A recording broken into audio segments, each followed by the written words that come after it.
एक स्टॉक पर और फोकस करते हैं। रेमंड लाइफस्टाइल, काफी बेहतरीन टारगेट्स यहां पर देखने को मिले हैं मोतीलाल ओसवाल की तरफ से। रिपोर्ट में क्या कुछ खास था और क्या ट्रिगर्स हैं आगे के लिए, बताने के लिए हमारे साथ नेहा जुड़ चुकी हैं। नेहा बताइए, रेमंड लाइफस्टाइल काफी बड़े टारगेट्स यहां पर देखने को मिले। एग्जैक्टली पूजा, और जो इन्होंने रिपोर्ट्स में डिटेल्स दी है ना, वो भी बहुत इंटरेस्टिंग है। तो आज तो हमने स्टॉक को स्ट्रेंथ के साथ ट्रेड करते देखा है, 2000 के ऊपर है, सुबह से ही यहाँ पर स्ट्रेंथ दिखाई दे रही है। लेकिन जो लक्ष्य मोतीलाल ओसवाल ने अपने रिपोर्ट में दिया है वो 3000 का है, मतलब करंट लेवल से 50% का अपसाइड वो यहाँ बनता हुआ देख रहे हैं। अब कारण क्या है, बहुत इंटरेस्टिंग फैक्टर्स हैं। पहला तो सेकेंडरी सेल्स में 12-14% ग्रोथ का इन्हें अनुमान है। इन्वेंट्री लेवल में गिरावट से इन्हें लगता है कि प्राइमरी सेल है वो गोइंग फॉरवर्ड यहां बढ़ती दिखाई देगी। इसके अलावा कंपनी के ब्रांड्स को ये मानते हैं कि अभी भी अंडर पेनिट्रेटेड है, इनको लगता है कि अभी इसमें और पेनिट्रेशन बाकी है। पर्टिकुलरली उन्होंने यहां आंकड़ा दिया है कि FY 24 से 27 यानी कि ये 3 वित्त वर्षों के दौरान जो EBO है यानी कि एक्सक्लूसिव ब्रांड आउटलुक है, आउटलेट है, 30% CAGR से इनको लगता है ये ग्रो करती हुई दिखाई देगी। और ये मानते हैं कि वित्त वर्ष 2027 तक ये दुगनी हो जाएगी। 900 करने का लक्ष्य यहां पर बनता दिखाई दे रहा है। दूसरी बात यह है कि त्योहारी सीजन में आगे मांग में भी अपटिक है। तीसरी क्वार्टर में यहां पर इन्हें लगता है कि कलेक्शन में भी सुधार होते हुए दिखाई देगा। एक और इंटरेस्टिंग फैक्ट इन्होंने सामने रखा और वो ये कि वित्त वर्ष 2026 यानी कि अगले वित्त वर्ष की जो पहली छमाही है उसमें जो वेडिंग डेट्स हैं वो इस साल के मुकाबले, इस वित्त वर्ष के मुकाबले 40% ज्यादा है। तो इन्हें लगता है कि जो वेडिंग वेयर पोर्टफोलियो है वहां पर भी उसको अच्छा खासा यहां पर स्ट्रेंथ देखने को मिलेगी। लास्ट के जो 3 वित्त वर्ष हैं FY 24 से 27 के दौरान आय और मुनाफा 9 से 11% सालाना ग्रोथ की उम्मीद है। मैनेजमेंट ने मध्यम टर्म के लिए आय में 12-14% और एबिटा पैट ग्रोथ देखा जाए तो 15 से 18% का गाइडेंस दिया। तो ये तमाम फैक्टर्स हैं जो मोतीलाल ओसवाल ने अपने रिपोर्ट में इंक्लूड किया। उन्हें लगता है इस कारण से बहुत अच्छी स्ट्रेंथ आएगी रेमंड लाइफस्टाइल में। 35 से 40% आय शादी के कपड़ों से आती है। हाँ, क्या बात करूं, ये मुझे ये रिपोर्ट देख के ही पता चला। But this is interesting. Raymond's generally मतलब वो आप क्या कहना चाहिए, ऑफिस वेयर शूटिंग्स के लिए जाना जाता है, ऐसा मतलब फॉर्मल क्लोथ्स के लिए। वेडिंग में क्या होता है कि वेडिंग गिफ्टिंग्स भी देते हैं ना, हो सकता है सूट भी है वो वेडिंग भी होता है, हर बार कोई गिफ्टिंग शेरवानी नहीं पहनता है। सो नहीं, सूट तो हर बार क्या, हमारा तो पहली बार शादी में बना था सूट। मैक्सिमम एक मिनट जरा पूछ लो सबको। एक मिनट जरा सारे किन किन का सूट पहली बार शादी में ही बना था, अपनी खुद की शादी में? MBA में बन गया था अनिल जी। अच्छा, MBA, हाँ MBA में तो सूट ही सिलवाते हैं, पढ़ाते वढ़ाते तो कुछ है नहीं, खाली सूट में ही ध्यान रहता है। जी। हाँ, वागले साहब का, बंसल जी का और श्रीकांत जी। जय, आपका पहले बन गया था? नहीं जी, MBA मैंने भी किया नहीं। Okay, MBAs are exemptions. Okay, बाकी पूजा जी और नेहा जी के पतिदेव का भी सूट शादी में ही सिला होगा पहले। ऐसा मैं अज्यूम करके चल रहा हूँ।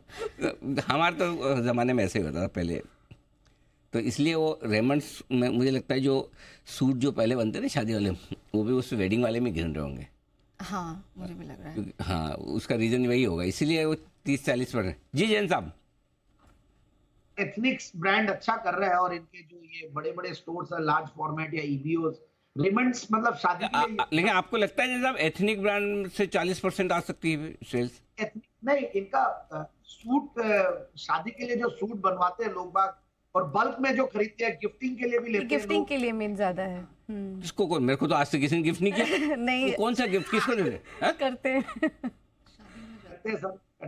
अच्छा, शादी में जो कपड़े देते हैं वो? कपड़े देते हैं, उसमें ज्यादातर रेमंड के ही होते हैं। अच्छा, हाँ, कम से कम क्वालिटी पे कोई क्वेश्चन मार्क नहीं उठा सकता कोई, मतलब किसी को भी आप रिलेशन वाले को दे रहे हो, हाँ रेमंड का दिया ऐसा है ना, वो वाला मन में रहता होगा, अच्छा ही दिया ऐसा करो। चलिए, तो ये है रेमंड। जैन साहब, रेमंड लाइफस्टाइल ट्रैक करते हैं आप? बहुत ज्यादा ट्रैक नहीं करता अनिल जी। करो तो फिर। जून 2024 में लोग का डीमर्जर हुआ था, but yes, I have consumed the products of the company, और काफी कंज्यूम किया अनिल जी। मतलब इनफैक्ट इस कंपनी के प्रोडक्ट्स तो बचपन से यूज करते हुए आ रहे। क्लास 9-10 में पहली बार ब्लेजर खरीदा था, 10th में, तो that was from Raymond, so always very close to heart. But anyways, I feel कि इस स्टॉक में भी दम है, क्योंकि करेक्शन अच्छा खासा है और इस बार जो मैरिज का सीजन है वो बहुत ही जबरदस्त है, और ये लोग अपना इनरोड्स बना रहे हैं जो बेसिकली छोटे सिटीज में है, और Tier 2, Tier 3 सिटीज में भी वहां पे इनको डिमांड में और बढ़ोतरी मिलेगी, ऐसा मेरा मानना है। तो मुझे लगता है कि ये स्टॉक करेक्टेड भी है ऊपर के लेवल से। जून के बाद लिस्टिंग होने के बाद अच्छा खासा करेक्ट हुआ, कुछ 4:5 रेशियो में स्टॉक का वो हुआ था रेमंड से। तो ओवरऑल आई थिंक जिन्होंने लिया हुआ वो होल्ड करके रखे, और जिनको लेना है एक्सप्लोर किया जा सकता है। लेकिन जैन साहब, एक टेक्निकल करेक्शन है यहाँ पर, जो आप कह रहे हैं कि आपने कौन सी क्लास में ब्लेजर बनवाया था? 10th के बाद आप ब्लेजर खरीदा था, आप कह रहे हैं 10th में ना? हाँ, खरीदा नहीं होगा, बनवाया होगा। उस समय तो रेडीमेड आते ही नहीं थे रेमंड्स के। आते थे अनिल जी, आते थे 91 92 में, तब नया नया बड़ा जोश आया था। नेहा तो मना कर रही है। नेहा बोले उस समय नहीं आते थे। नेहा भी गुवाहाटी से ही है। कलकत्ता के चोरंगी से लिया था मुझे यार।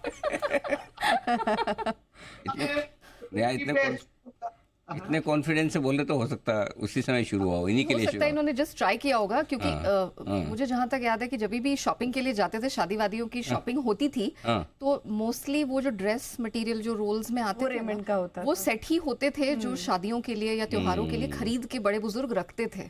सही जवाब जी, बंसल जी। नहीं अनिल जी, आप ठीक बोल रहे हैं अनिल जी। उस समय पे रेडीमेड का चरण शुरू हुआ था। वो स्टेंसिल की शर्ट्स आई थी, मतलब कि 95 रुपीज, 100 रुपीज वाली, और रेमंड्स के आते थे Anil ji. That was a luxury, मतलब कि लिमिटेड मिलते थे। आज जैसे नहीं है कि हर जगह आउटलेट हो।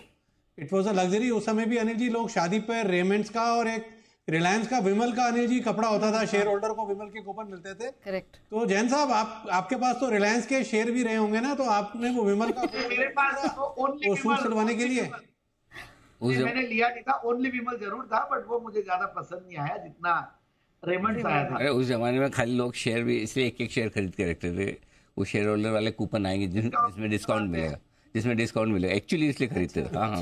हाँ, 1 शेयर 2 शेयर 5 शेयर खरीद के मतलब डिस्काउंट मिलता था। बाटा में मिलता था, रेमंड्स में मिलता था, ओनली विमल रिलायंस में मिलता था। हाँ, ऐसे कुछ कंपनियां थी जिसमें ऐसा बेनिफिट मिलता ही था।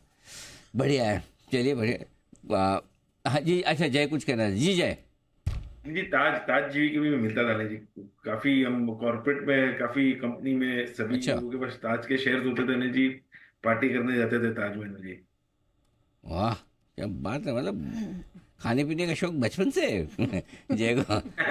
पार्टी भी ताज में है, वंडरफुल, वेरी नाइस। आइए कुछ और स्टॉक्स जहाँ पर